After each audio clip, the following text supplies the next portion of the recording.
Hola, hola, hola, muy pero muy buenas noches. Como siempre, bienvenidos a esta nueva edición de Ya es tarde, en esta nuestra nueva casa, Canal Uptown, todos los miércoles a las 21 horas. Primero que nada, pedirles disculpas por el miércoles anterior. Sé que los tengo acostumbrados a realizar todos los miércoles el programa. El miércoles anterior, por ese inconveniente que ya todos conocemos de la interna del Frente de Todos, se me sugirió, como ya he contado en mis redes sociales, no hacer el programa. Tomé esa sugerencia y no lo realizamos.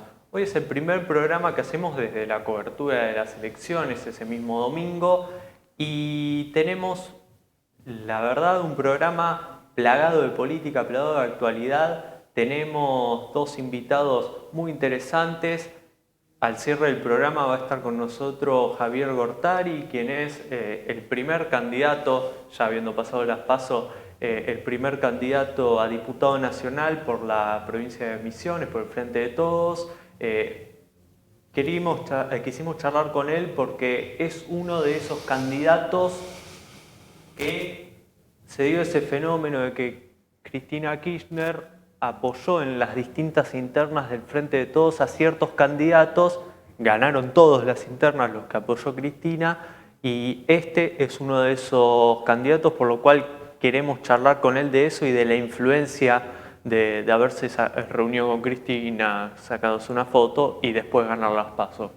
Vamos a estar charlando con nuestro panelista, Diego María, quien está en Zoom desde La Plata, de la actualidad también. Vamos a revelar ese segmento estrella, eso sé que ustedes esperan, la figurita de la semana. Pero ahora estamos mano a mano con un invitado muy interesante que desde hace mucho tiempo tenemos ganas de entrevistar, que es Juan José Gómez Centurión, que fue precandidato a diputado nacional por la provincia de Buenos Aires. Finalmente no logró pasar las PASO, pero bueno, tuvo una intensa campaña. Vamos a charlar con él de actualidad política y lo saludamos. ¿Cómo está, Juan? Bien, muy bien. Gracias por la invitación, Dan. No, gracias a vos por haber venido hasta acá. Queremos hablar primero qué pasó el domingo, cómo la vieron desde su espacio, por qué creyeron también que disminuyó el caudal de votos de la elección que tuvieron en el 2019, el porcentaje ha bajado, ¿cómo lo analizaron ustedes? Bueno, la elección en la provincia de Buenos Aires, no voy a opinar de todo el país, voy a opinar de la provincia de Buenos Aires, fue una de las más raras que yo vi en los últimos años, digamos, ¿no? Cuando vos analizás el resultado final, vas a ver que hay 20 partidos, 20 propuestas electorales conformados en el espacio entre conservador liberal y la derecha peronista, que conforman casi 1 millón de votos, ¿no? Y ahí la política hizo una ingeniería muy específica para armar todo un modelo, digamos, de disidencias controladas que licuaron el voto de la derecha. Pero lo que te digo es que en la provincia, fíjate vos que la izquierda junta más o menos 500.000 votos, sí, ¿no? Entre todas sus propuestas, un poquito más. Sí. Y todos esos votos que podés, entre el voto celeste, el voto conservador, el voto liberal, el voto del peronismo de derecha más nacionalista. Sí, Guillermo Moreno, por ejemplo. 1 millón de votos.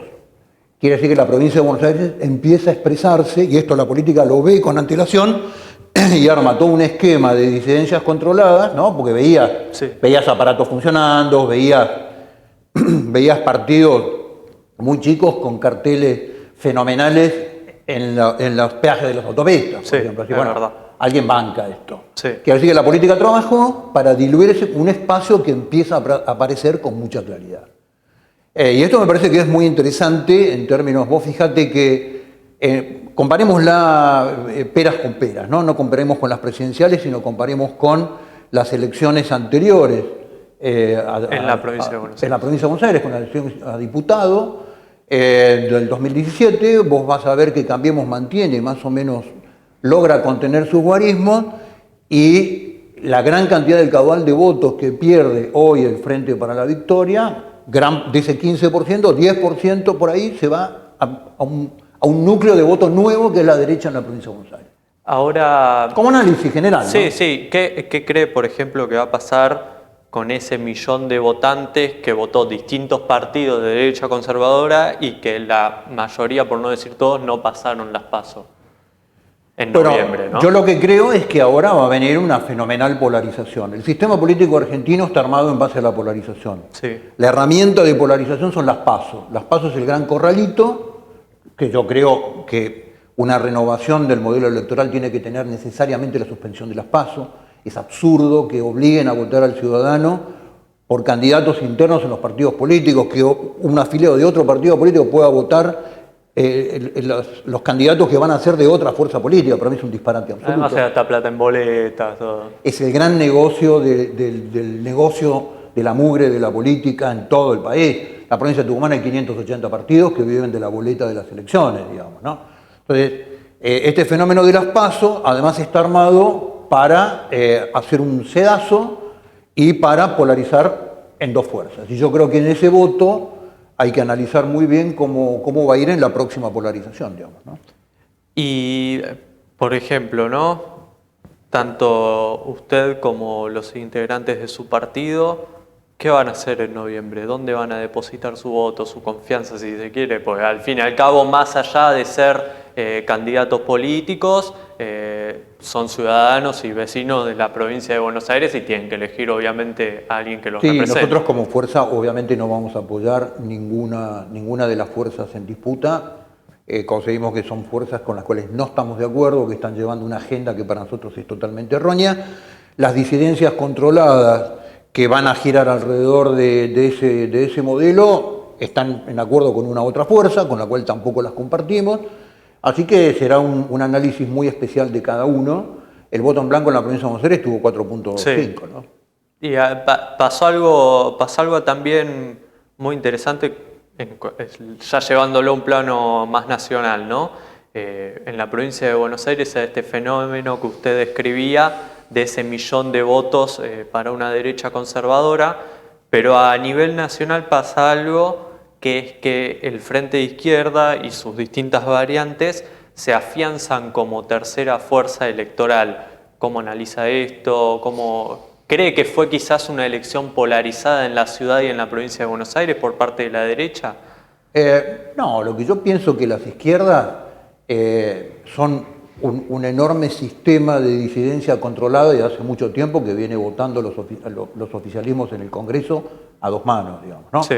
Cuando vos ves, y lo digo con todo respeto, pero lo señalo en términos políticamente concretos, que la izquierda llama a la revolución desde los carteles más caros de la Panamericana, de la autopista 25 de Mayo, decís, esto en general, en todos los países del mundo, es de la derecha conservadora, ¿no? Claro. La derecha conservadora, pegamos los carteles con engrudo a la noche en las paredes. Es verdad eso, y ahí justo marco, por ejemplo, en mi caso de yo ser de San Martín, de provincia de Buenos Aires, me ha pasado más ver quizás a partidos vecinalistas de izquierda o al mismo Frente de Izquierda Unidad con esos grandes carteles y por ejemplo al candidato de ustedes allí en San Martín he visto 2 o 3 afiches en una esquina. De engrudo y tapado, digamos, ¿no? Verdad. Entonces, para que la gente lo tenga con claridad, cuando alguien ve el marco de madera cuadrado y el afiche adentro, eso es empresa de publicidad, no es militancia. Digo, para que tengamos un encuadre claro. Entonces, lo que yo digo es que la izquierda ha pasado a ser establishment ya en la Argentina, digamos, y se ha consolidado con un modelo de establishment, de empleo público, cargos, y este es el modelo que maneja sin crecimiento. Y cómo, ya para cerrar un poco lo que sería actualidad, después quiero charlar de su persona en general, como para que se lo conozca un poco más de su pasado también y de su vida.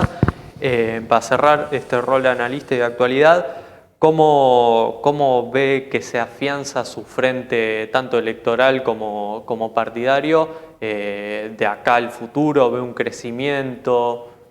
Nosotros tenemos una concepción totalmente distinta de la política. Para nosotros construir política es construir de abajo para arriba. En estas elecciones fuimos con más de 50 candidatos que nunca habían participado como candidatos concejales en las elecciones. Ciudadanos, laburantes, productores, comerciantes, en un ejercicio de introducir a la política gente nueva sin aprendizaje, haciendo el aprendizaje en las elecciones, con lo cual nosotros creemos que la política se construye a largo plazo y para la próxima generación. Y en eso estamos teniendo un crecimiento. En Entre Ríos fuimos terceros, con una alianza con el Partido Conservador, entrerrianos. Miriam Müller hizo una elección excelente, salió tercera con 2 escarbadientes, frente a 2 monstruos electorales en la provincia de Entre Ríos. En Chaco nos fue muy bien, en San Luis nos fue muy bien en las elecciones, en Santa Cruz también. Estamos armando una fuerza nacional para el año 2023.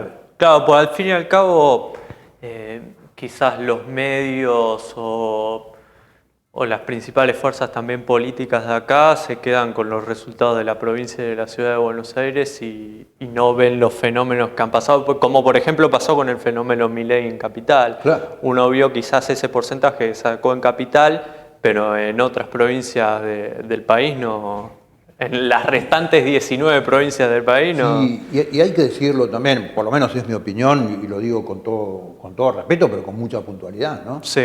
El despliegue de recursos puestos en esta campaña por los oficialismos de todos lados, municipales, provinciales, nacionales, y de la ciudad de Buenos Aires desembarcando como en una operación militar sobre la provincia de Buenos Aires fue escandaloso. Sí, es verdad eso. En una Larreta yendo a visitar distintos municipios. Una cosa ya de contaminación visual. Pero además eso quizás es algo de él mismo posicionarse, hablando de Larreta, ¿no? Como la conducción de Juntos por el Cambio a nivel nacional. No, eso es claro, y creo que Sí. en ese sentido tuvo un muy buen resultado. Sí. La estrategia fue muy eficaz. Sí, ganó en todo él. Ahora lo que digo es, esto se está haciendo con la nuestra, digamos, ¿no? Claro. Y ahí está el punto. Ahí hay un punto de disidencia mío enorme con el sistema político. Flaco, dejá de hacer campaña y dejá de posicionarte políticamente con la plata nuestra, digamos. Este es el punto. Quiero charlar un poco de lo que fue tu vida antes de estas elecciones. Bueno, usted fue veterano de Malvinas. Quería saber, estando en contacto en la actualidad, supongo, con otros veteranos de guerra, cuál es la posición de ustedes, más allá de como ciudadanos, como veteranos de guerra, de la actualidad, tanto política como social como económica. Hoy me río porque hoy tuve el almuerzo con veteranos de guerra. Y yo no voy a expresarme en representación de nadie porque ningún veterano de guerra me ha dado la representación. Yo voy a hablar como veterano de guerra desde mi posición. Sí. Que comparto con algunos que hacen política conmigo, inclusive. Sí. Yo lo que siento como veterano de guerra es que Argentina ha perdido el rumbo como nación, digamos, ¿no? En lo que hace a su modelo estratégico. Argentina sufre un cerco estratégico, el cual la clase política no lo mira, en términos de soberanía. Ha perdido la soberanía de un montón de decisiones, se ha insertado en una agenda internacional que es perversa para la Argentina.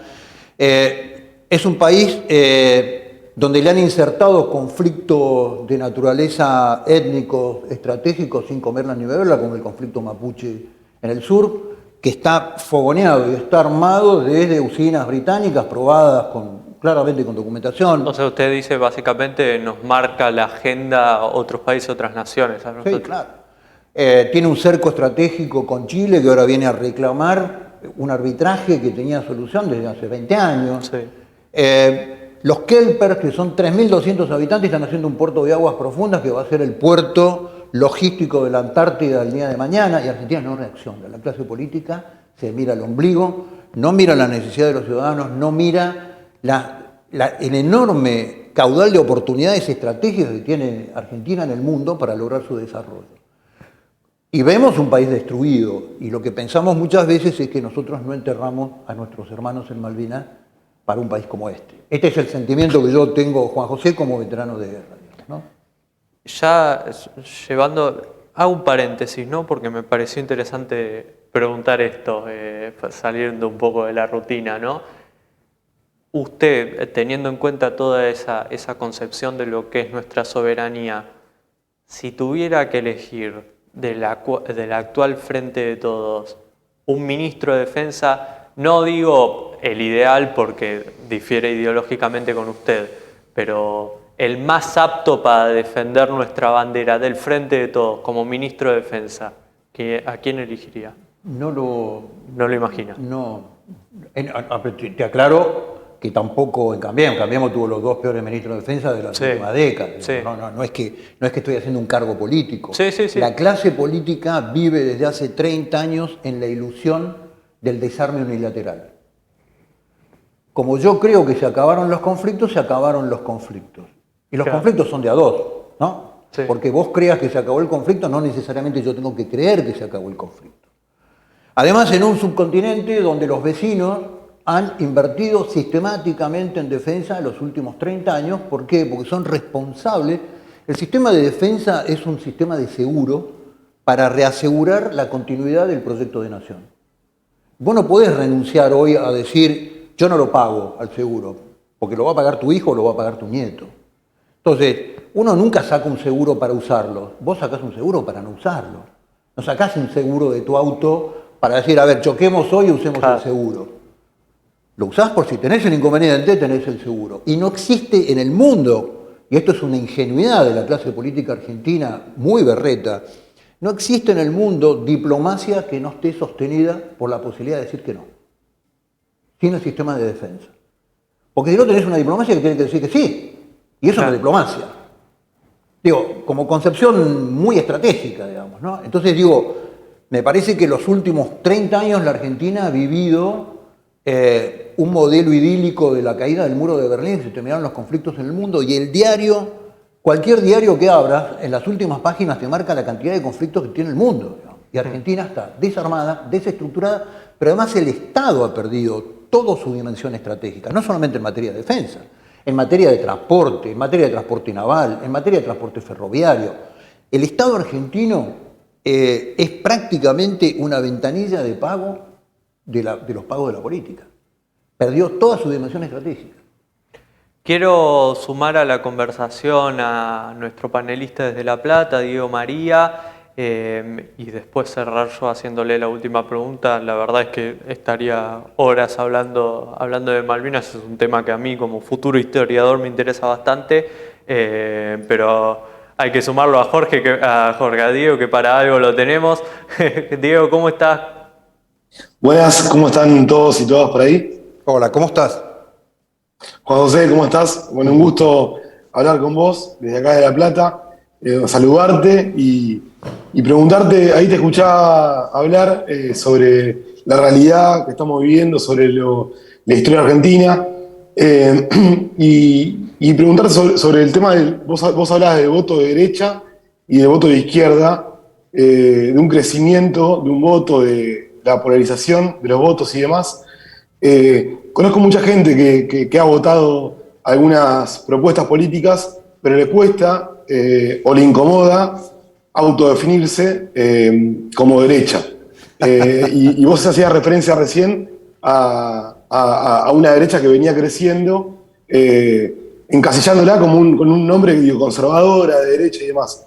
¿Qué es eso, digo, para poderlo poner en palabras? ¿Qué sería la derecha conservadora argentina?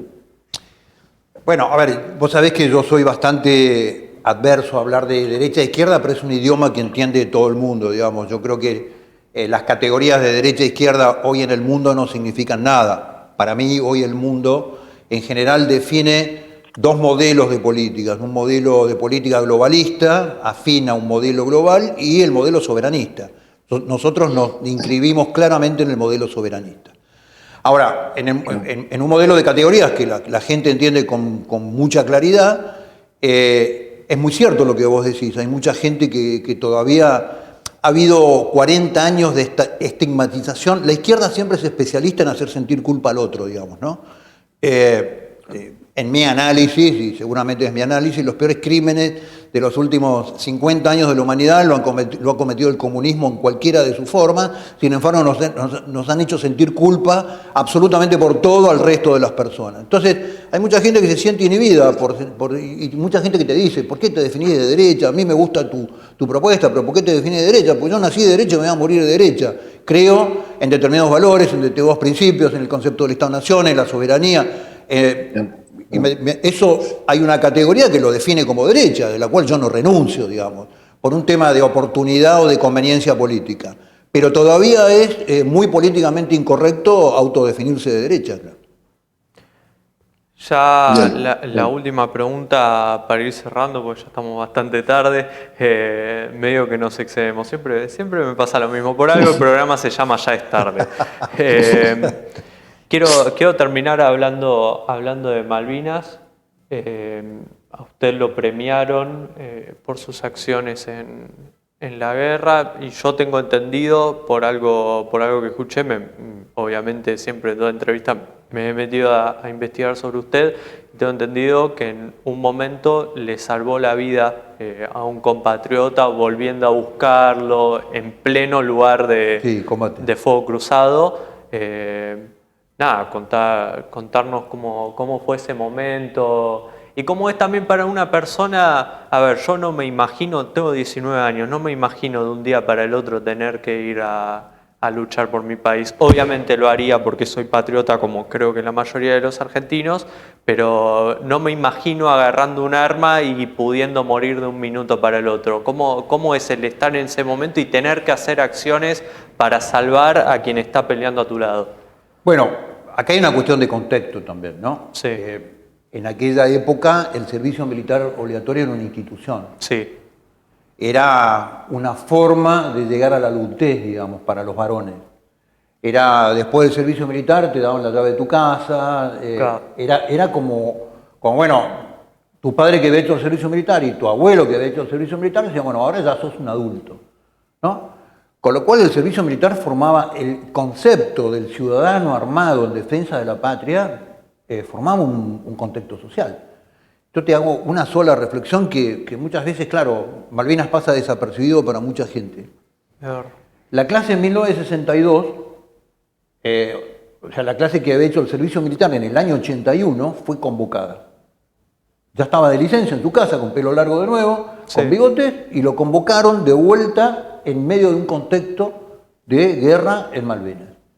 De mi regimiento, que eran 780 soldados, no volvió solamente uno, no se presentó.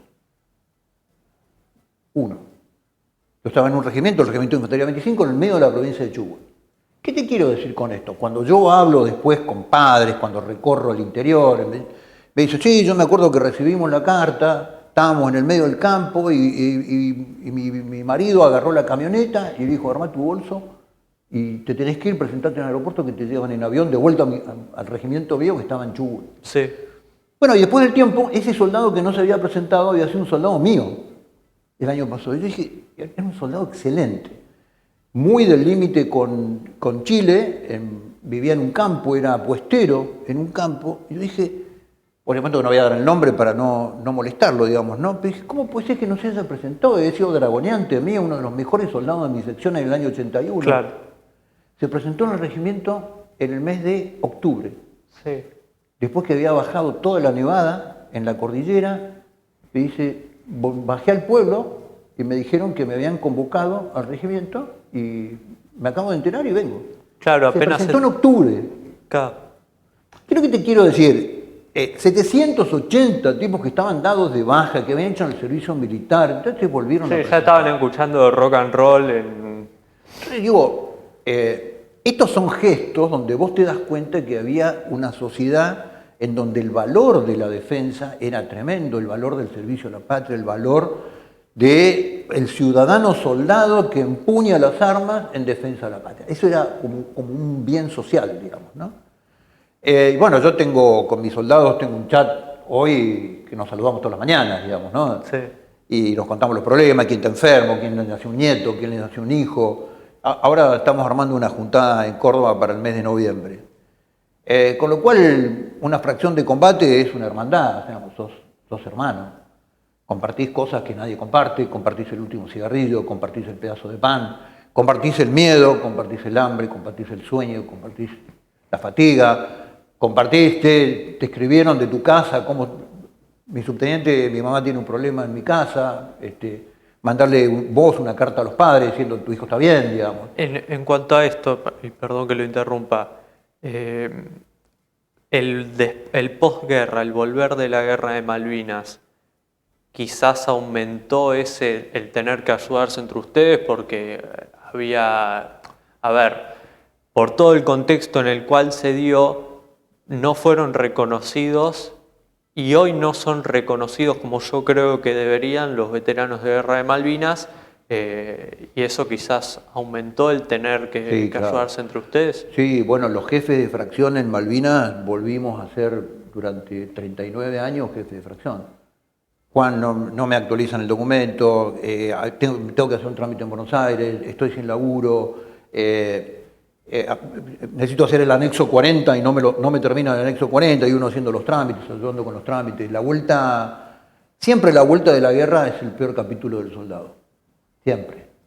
Porque vos vivís en un mundo muy duro como es la guerra, en un mundo extremadamente, que tiene todos niveles de extremidad, ¿no? Sí.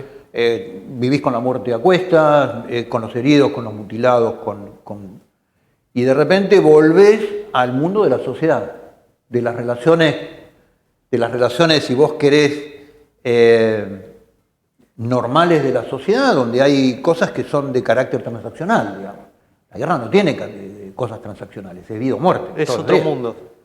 Es salvar al otro y mi guerra empieza por la patria y termina por el que está al lado, digamos, ¿no? ¿Qué es la patria? ¿Qué es eso a lo que...? Sí, qué bueno. Y bueno, la patria es esa construcción histórica que vincula el pasado con el futuro. Que te hace a vos, a todos nosotros, que somos un pequeño individuo dentro de un mundo gigante, te hace sujeto de la historia. La patria te convierte a vos en sujeto de la historia. Y la patria es la madre. Y a la patria se la ama como la madre. No se la ama porque es linda ni porque te hace buenas comidas, se la ama inclusive cuando está en cama y cuando está enferma es cuando más se la ama, digamos, ¿no? Por eso yo en el partido lo que le digo, tengo muchos jóvenes, lo que le digo a los jóvenes es el amor a la patria es como el amor a la madre. Y si nosotros perdemos eso, perdimos todo.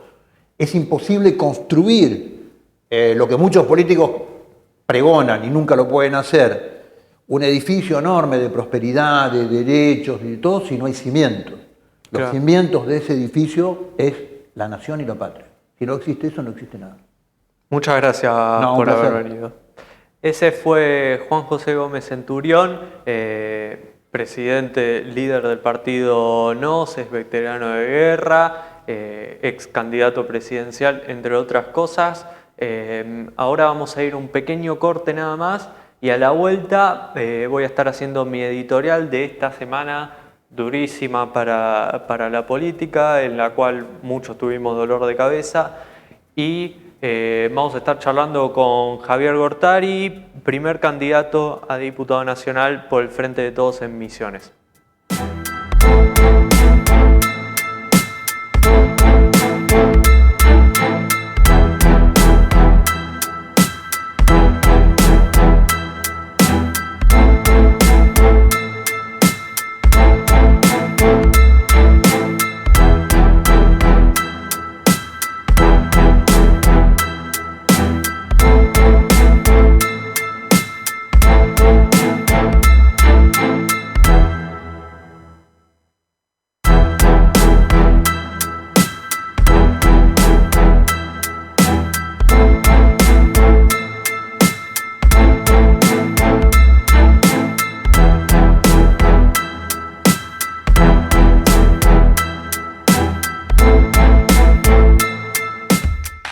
¿Estás pensando en vender tu casa y no sabes cómo lograr enamorar a quien vaya a verla?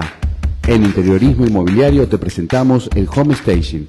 Nosotros mejoramos la apariencia y presentación de tu hogar, para que quien entre a verla desee comprarla.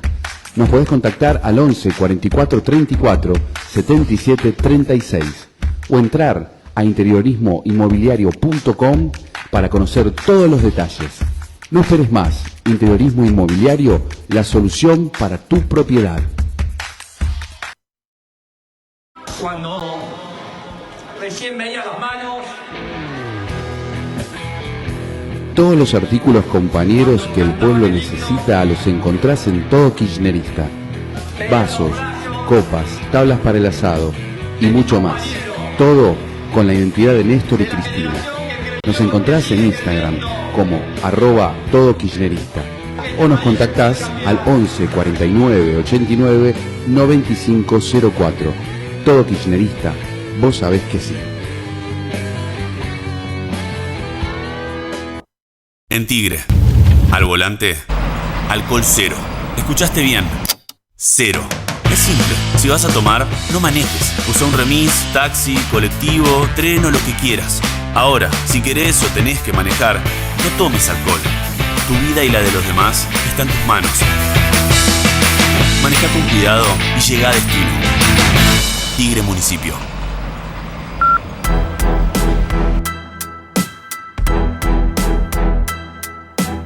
Bueno, ya estamos de vuelta con esto que ya es tarde, pasadas las 10 menos 20 de la noche. Estuvimos charlando con Juan José Gómez Centurión, particularmente de su mirada actual. Nos colgamos un poco hablando de Malvinas. Esto quizás pocos lo saben. Yo soy una persona que me interesa mucho lo que fue la guerra de Malvinas. No por lo que significó geopolíticamente, sino por las personas que fueron, tanto las que volvieron como las que no volvieron, tengan el cargo que hayan tenido. Me gusta siempre estar en contacto con veteranos de Malvinas, obviamente particularmente de mi frente electoral y de mi ideología política, pero más allá de eso, de cualquier pensamiento, por esto que contaba él, ¿no? Porque son personas que de un momento al otro los llamaron y tuvieron que ir a dar la vida por una causa que muchos creen y que yo particularmente creo que fue el pretexto de la dictadura militar para seguir estando en el gobierno y para ganar un poquito de apoyo popular. Pero bueno, en ese momento era ir sí o sí. Vamos a hablar ahora con Javier Gortari, quien es candidato a primer diputado nacional por el Frente de Todos Misiones, pero primero charlar un poquito con ustedes de lo que fue esta semana, ¿no? Tuvimos una semana bastante complicada. Tuvimos la semana de la interna entre el Frente de Todos, entre Cristina y Alberto y todo lo que se dio dentro. Y para eso, después de la charla con Javier, les tengo preparado una pequeña editorial. Yo creo que Diego me debe estar queriendo matar desde La Plata, porque hoy tuvimos un retraso y por eso no estamos pudiendo tener ese debate que solemos tener entre nosotros dos. Pero bueno, Diego, ahora lo vamos a recibir a Javier, vamos a hacerle algunas preguntas y después cerramos el programa charlando entre nosotros. Ya está conectado vía Zoom el candidato a diputado nacional por el Frente de Todos de Misiones, Javier Gortari. Javier, ¿cómo estás? Hola, ¿cómo están? Muy bien. Todo bien por aquí, por suerte. ¿Cómo está todo allí en Misiones? Está bien, creo que estamos todos, no solo en Misiones, sino en Argentina, con la nueva perspectiva de liberación de las restricciones de la pandemia. Creo que hay una buena onda, Sí. optimista.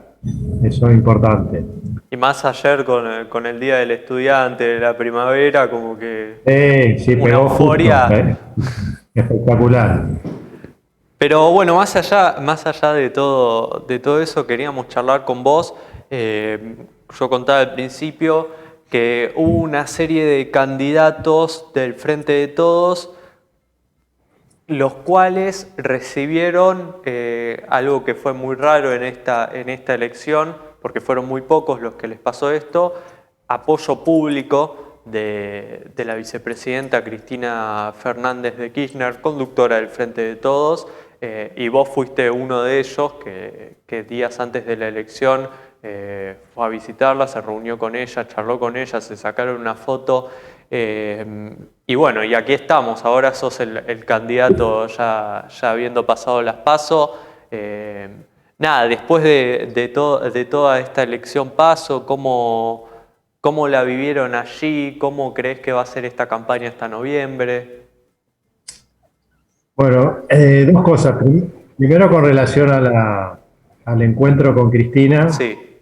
Yo ya me había reunido en el 2019, en virtud de que también ahí todavía no se había formado el Frente de Todos, Sí. pero bueno, hay alguna hipótesis de trabajar políticamente con un espacio propio acá en Misiones.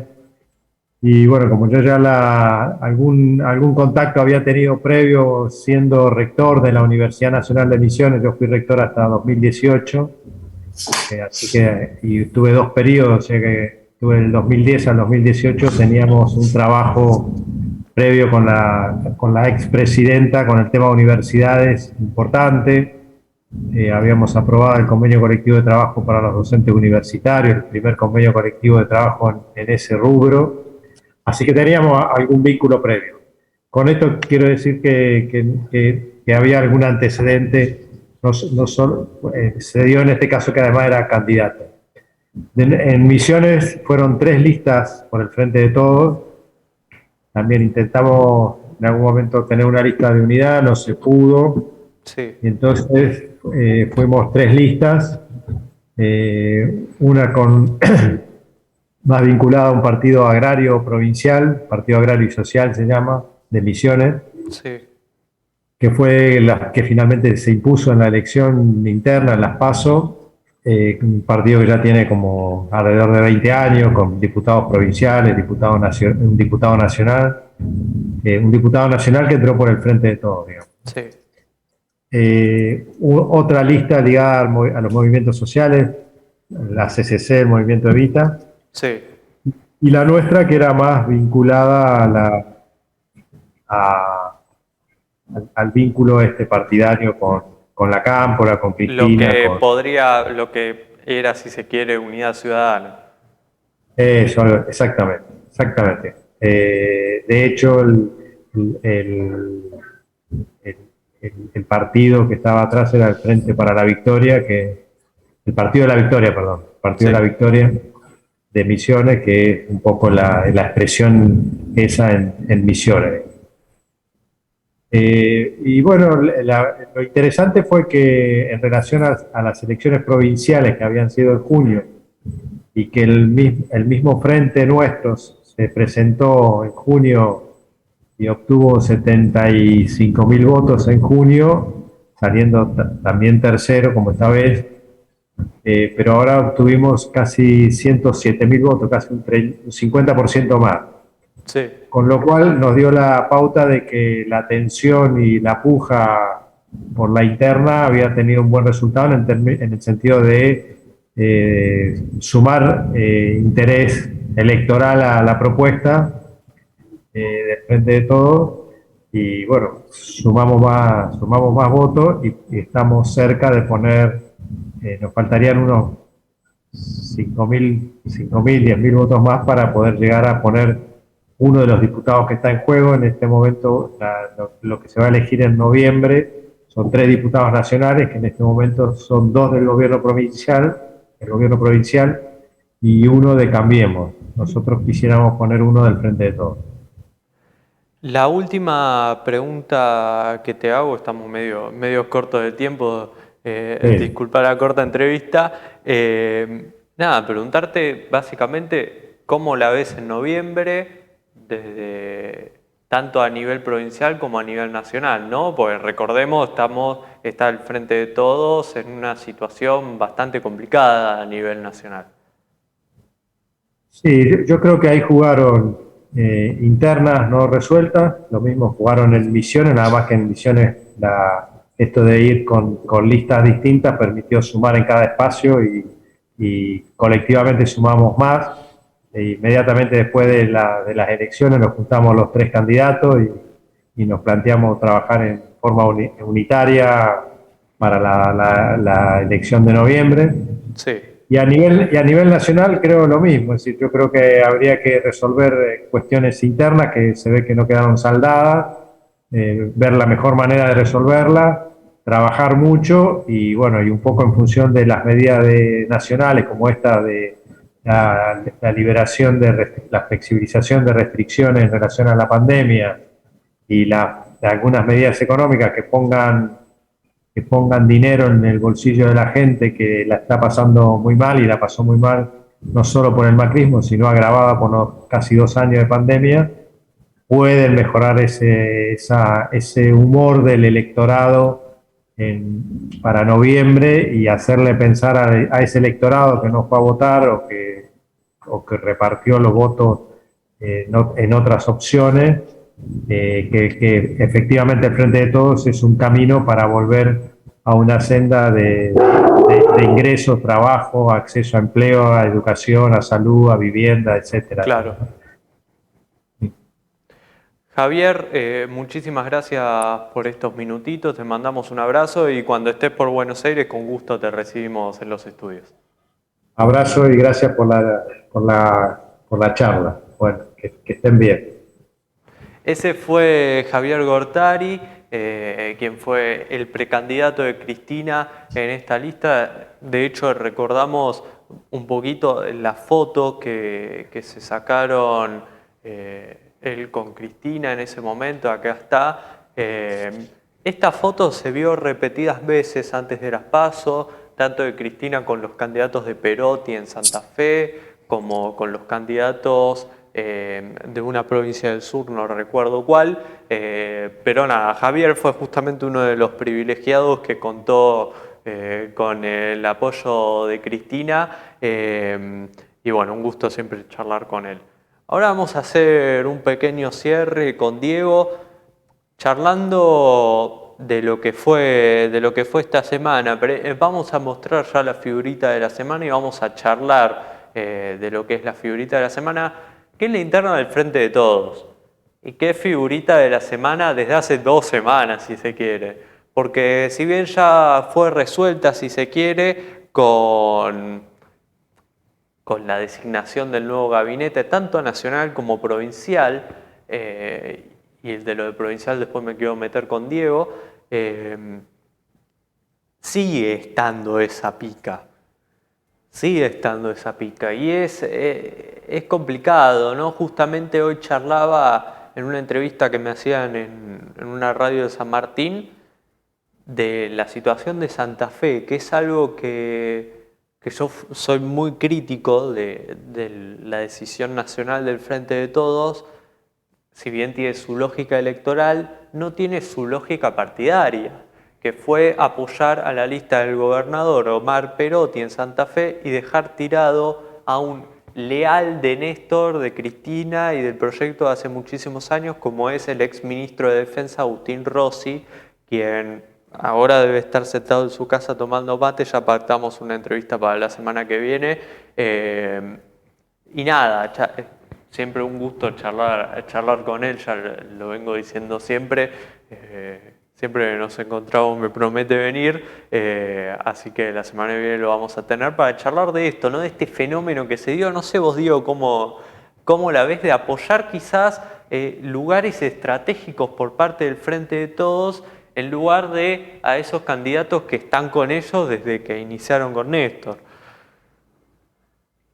Yo creo que ahí hay una cuestión que es la de interpretar lo que le pasa al pueblo argentino, a los y las ciudadanas. Sí. Que es ver cuál es el camino en cada localidad, en cada provincia, de la posibilidad de reconstruir justamente esa patria que soñamos o la patria que queremos, ¿no?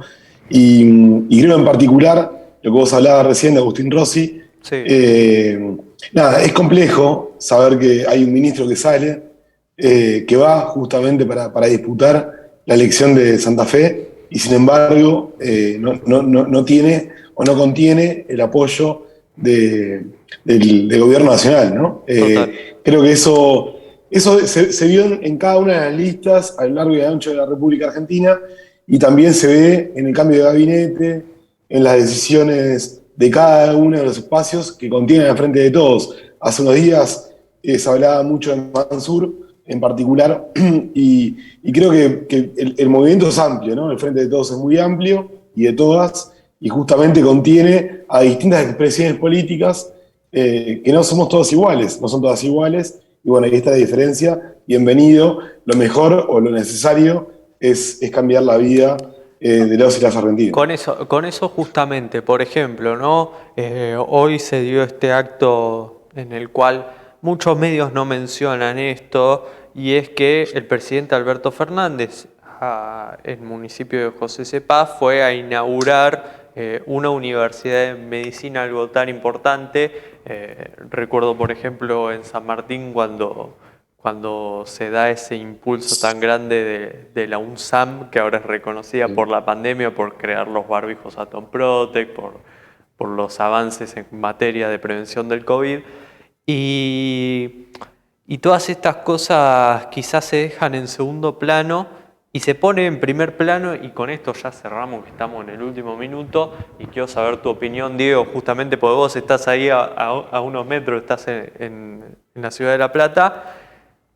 Esos cambios de gabinete que se dieron, ¿no? Esto es lo que priorizan los medios, los cambios de gabinete en la provincia de Buenos Aires, que Kichirov en un principio puso a, qué sé yo, el jefe de gabinete Carlos Bianco, que fue el que estuvo con él en toda la campaña. A nivel nacional pasó lo mismo con Cafiero y Alberto Fernández, y ahora le tuvo que dar lugar a los votos, a la gente, o sea, los intendentes como por ejemplo Martín Insaurralde y Leonardini, que fueron dos de los municipios en los cuales más votos sacó el Frente de Todos y que más votos le dio en esa elección del 2019. ¿Ves tan así este cambio, que es un cambio de amigos por gente? ¿Cómo? Ahí creo, Jean, que para poder representar al general de los bonaerenses y las bonaerenses, sí, tenés que justamente interpretar, te lo vuelvo a decir, cada uno de los sectores de la provincia de Buenos Aires. sí. Yo hace un tiempo me decían que nunca se arregla con amigos, sino justamente se intenta agrandar el frente electoral para contener el mejor volumen político, para contener justamente la mayor amplitud política, para poder representar a la mayor cantidad de gente. Sí. Y creo que lo que hizo ahora Axel Kicillof fue justamente eso, pensar en cómo salir de una estructura que era más propia para poder ser representativo de cada uno de los 135 municipios, y bueno, eso es la demostración de Insaurralde, ¿no? Digo, es una persona Claro. que viene de los municipios, intendente, tiene territorio, representa, y eso le da más volumen político